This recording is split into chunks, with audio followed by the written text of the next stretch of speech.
True Believers. Eric Hoffer's landmark book, published in 1951, draws a common link among all fundamentalists, regardless of whether they display what he calls fanaticism in religion or politics. Hoffer maintains they are animated by the same elements: intolerance, blind faith, and single allegiance. Furthermore, his profile of the true believers starts them as people with low self-esteem who increase in strength and self-confidence through the adoption of an inflexible belief system. So if they give an inch, the whole house of cards comes tumbling down. True believers present their orthodoxy as the official view of reality, from which any deviation becomes unpatriotic heresy. I often question myself on my own intolerance of intolerant people.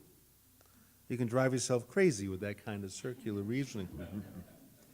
I think I'm receptive in varying degrees to different ideas. But when the ideas express intolerance of others to the point of oppression or limiting civil and human rights, then I begin to froth at the mouth, a telltale sign I'm being intolerant. Where exactly is the line drawn when the desire to be tolerant spills over into the realm of intolerance? That's not problematic for someone like Boyd Packer, who is a self-proclaimed tolerant man, but warned the faithful at General Conference last week of the tolerance trap, where one can become too tolerant of another human being and watch moral society just crumble right before your eyes. Paul Rand may have stumbled into the tolerance trap a few days ago when he addressed the historically black college at Howard University. The students were at best amused by his bumbling effort to express his tolerance for a racial minority he knew nothing about. Trying to convince black students that he favored the Civil Rights Act forced them to conclude that Rand either did not know history or was trying to rewrite it right there on the spot. Prior to speaking at Howard University, Paul Rand was asked by Rachel Maddow about what he thought of private businesses refusing to serve black communities.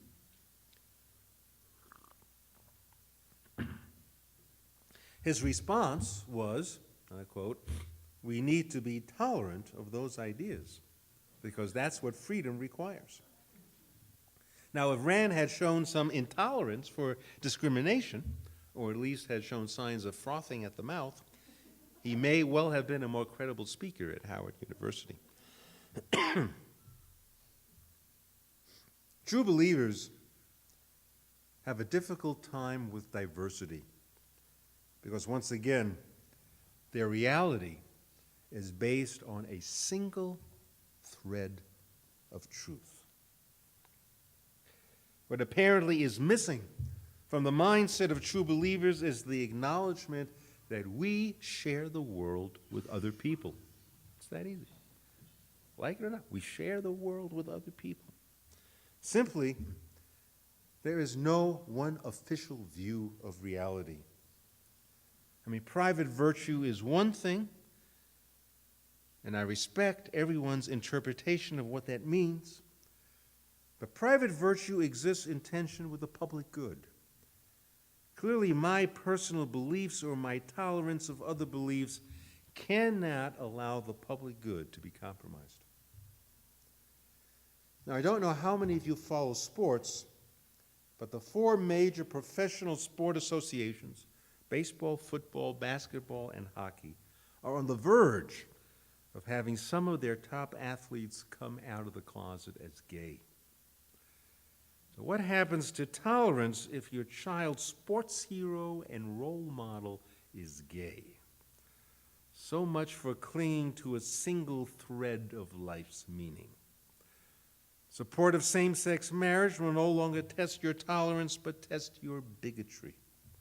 Because we're not talking about the boys in the band, we're talking about the boys in the huddle. Big difference. In 1919, one of the foremost sociologists of all time, Max Weber, wrote an essay called Politics as Vocation. In a most stunning manner, it applies to our congressional stalemate today and should be required reading for all politicians. Weber clarifies a much-needed ethical framework in politics, namely that politics must reflect not just conviction, but also the consequences produced by one's convictions and the action taken or not taken. A politician has a responsibility to foresee consequences. Taking responsibility, according to Weber, means that one cannot presuppose the world or a human being to be the way one wants or imagines them to be. From Weber, those who act from their personal conviction, regardless of consequences, are fanatics. And there's that word again, fanatics. Now, I can't accuse anyone of fanaticism without being labeled intolerant. But if Erich Hoffer and Max Weber identify unyielding true believers as fanatics, then I'm only too happy to point that out.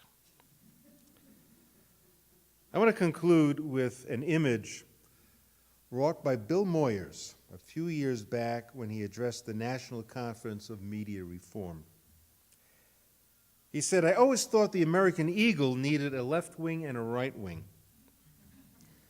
The right wing would see to it that economic interests had their legitimate concerns addressed. The left wing would see to it that ordinary people were included in the bargain. Both would keep the great bird on course. But with two right wings or two left wings, it's no longer an eagle, and it's going to crash." We can extrapolate a little further. I believe that unless the left wing and right wing flap together in congruence, the eagle is going nowhere, dead in the water. And this represents the paralysis that we currently face. True believers with one unitary view of reality, failing to look responsibly past their convictions to the serious consequences they cause. The true calling of politics requires a union of the left wing and the right. And so our prayer on this beautiful spring morning is that our nation might once again soar like an eagle. Let's hope.